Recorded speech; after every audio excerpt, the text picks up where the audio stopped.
Hi guys, today I wanted to talk about a camera or cameras that I've recently found very interesting and thought, there might be a bit of interest online in a little bit of a comparison, a little bit of a review of this camera here. And what you have obviously is two very similar looking cameras, both called the Yashica Electro 35cc. On my left here you have the CCN, and on my right you have just the CC. But obviously two very similar looking cameras. But yeah, today I just wanted to take a quick look at the camera, discuss some of the differences and why I think these cameras are really interesting, well priced at the moment. And if you're enjoying shooting film, I really recommend picking one of these up. So I bought the first camera I owned was this CCN. I bought it about a year and a half ago in a little camera shop down the road from my place in Takarazuka in Tokyo. It just kind of caught my eye. I thought it was a really beautiful design, kind of really stealthy black finish, a little gold flare with this Yashica logo. Obviously Yashica's no longer with us as a brand. But then I picked it up and had a closer look at the specs, and it's a really kind of cool package. What you have here is a 35mm lens, which is really nice and wide, but with a 1.8 aperture as well, which obviously is nice and wide, means you can capture a lot of light, great for low light settings, or if you're shooting at sunset or post sunset, that sort of thing, you can get the most out of your film. So I've been enjoying shooting this around Tokyo, and you can see some of the results. I'll put them up on the screen now for some time. And recently I was going up to Hokkaido for a camping trip.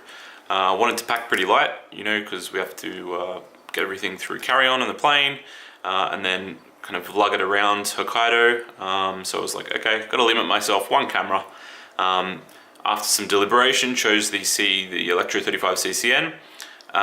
Get to Hokkaido, pick up the rental car, drive about 30 minutes, stop in at a thrift store I saw on the side of the road, and what do I find in the junk bin but a really mint Electro 35cc.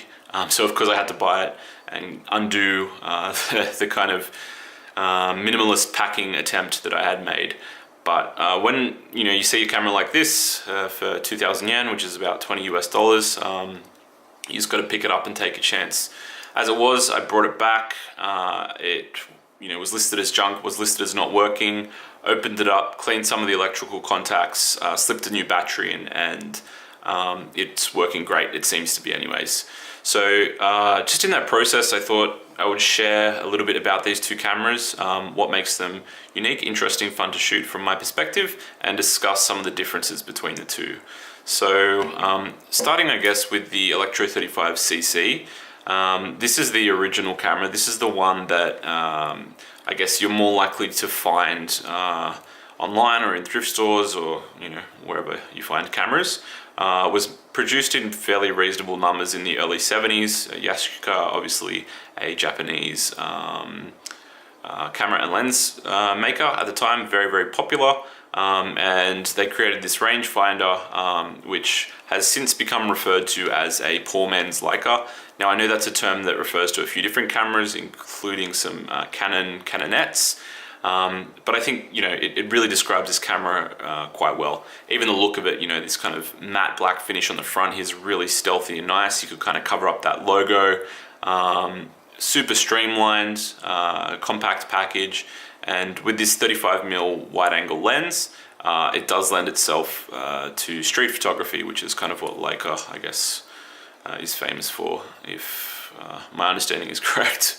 I don't know much about those cameras. Am I even saying it right? Leica. I'm too poor for those. So yeah, you can find these, I think, for reasonable prices. I was really lucky to get this one in such good condition. Like, it's honestly brand new as far as condition goes. The only thing that kind of lets it down is some deteriorated seals on the interior. There we go. But you know, those can be easily replaced. Otherwise, really schmick. So looking forward to putting some film through this. Some things I like about this camera, well, first of all, you know, its form factor, it's really compact. This lens is really nice. It's sharp. It's got a lot of latitude. I think it represents colors quite nicely. It's nothing amazing, but it does really well for what it does, and hopefully you can see that in some of the examples I've provided there. You've got these kind of really cool colorful markings, if you can see those here, on the top of the lens. So obviously as you go through your f numbers from 16 all the way down to 1.8, you get a little colorful picture here which represents your scene. So usually if you're shooting indoors, you might be wanting to be towards the 1.8 end. If you're shooting in cloudy conditions, maybe f4, and then sunny, you're looking at 11 to 16. So I've kind of just tripped up one of the other features, but I might as well describe that to you now. At the bottom of the lens here, I only worked this out today actually, but you have a mechanical timer. So you wind that up to the top, make sure your film's advanced obviously, set your shot, and your timer is gonna give you what? How many seconds do we think that is? Maybe 7 or 8 seconds before the shutter is kind of fired there. It's a leaf shutter, I believe, that's based, it's kind of in the lens here at the front. Also here you've got your ISO selection for your film speed. So on this camera it goes from 25 up to 500. So this is one of the weak points of the camera.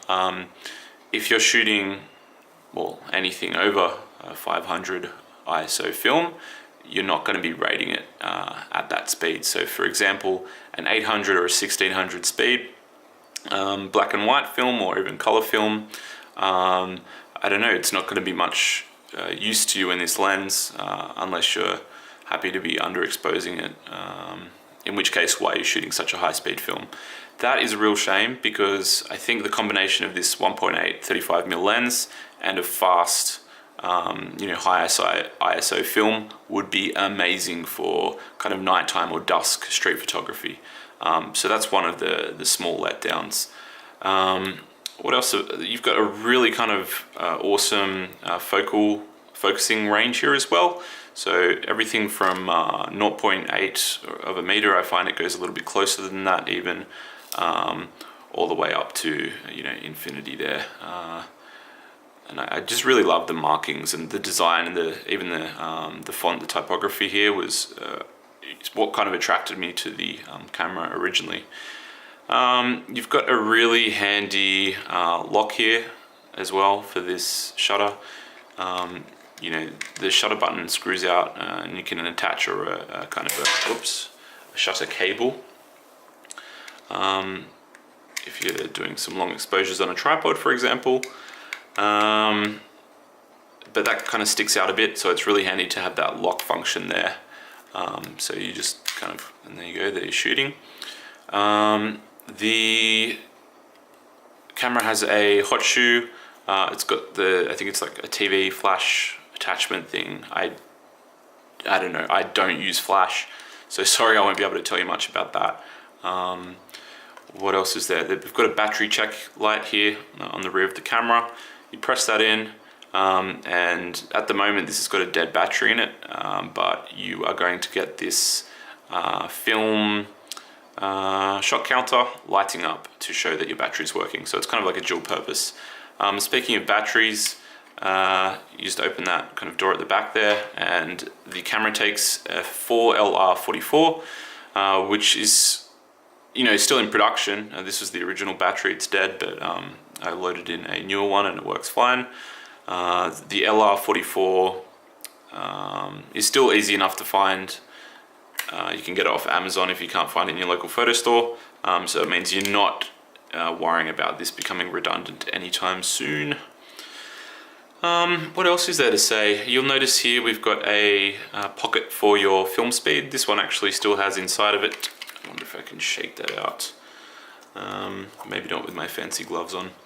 It's got the original kind of packaging from Yashica in there still, which is kind of cool. I wonder if I can give you a look through this viewfinder. Perhaps not. I don't know if we're going to be able to focus that closely. But you can see that yellow square in the middle there. That is your, and you can see the frames there as well. But you're obviously getting the kind of the two images, one that appears in the yellow square there, and you've got to just align the two images kind of like a parallax. Rangefinder, which many of you using other rangefinder cameras will be very familiar with. It's quite easy to use, especially in bright light. In dark light it's a little bit difficult, but you've got parallax correction on the frame lines there as well. This does have a sensor built in. I found it to be quite accurate, and the way it represents over or under exposure, you can see on the top here you've kind of got an orange arrow pointing towards 1.8 but towards the 16, and then a red arrow going in the other direction. In your viewfinder, if you halfway depress the shutter, you're going to see a red arrow if your shot is underexposed, and you're going back to a lower F number to account for that. Conversely, you'll see an orange arrow if your shot is overexposed and it wants you to use a higher F number. It's really handy. It's actually really easy to use, which is why I'm finding a lot of fun out and about. It's not a camera you really have to worry about. You just kind of go shoot and enjoy the pictures. What else can I say about this camera? Another thing that holds it back a higher shutter speed is 1/250th of a second.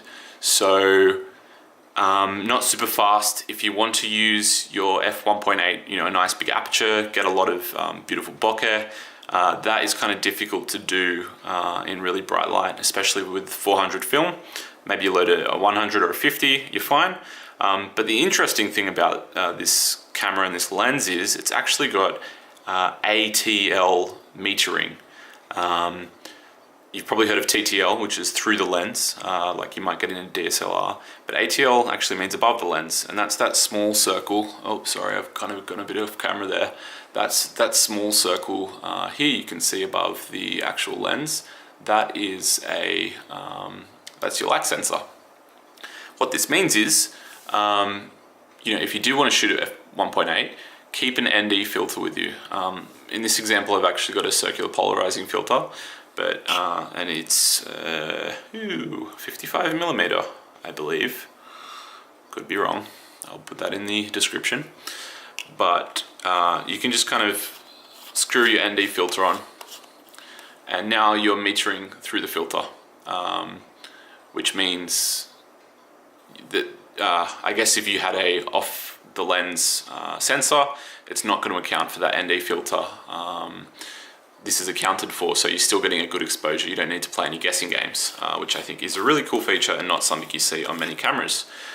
What else is there to say about this camera?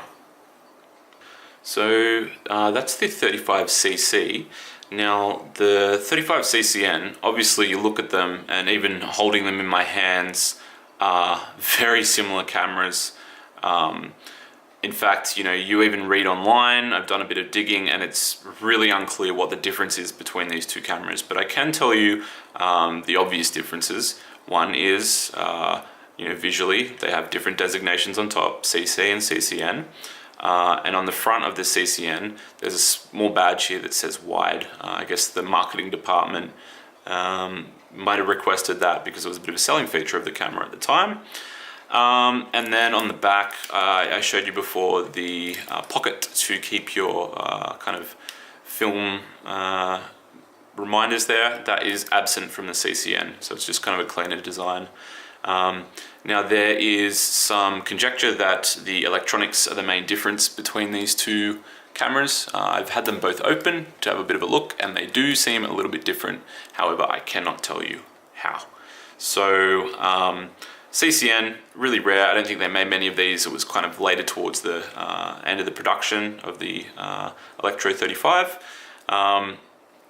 If you find one, pick it up. It's kind of cool, quirky, and maybe you'll get some people asking you about it. If you don't care about that, you just want to shoot and you want a really nice, cheap camera that, in my opinion, really kind of knocks it out of the park. Something that is just easy to keep on your shoulder. You know, it's doesn't attract attention like a Leica.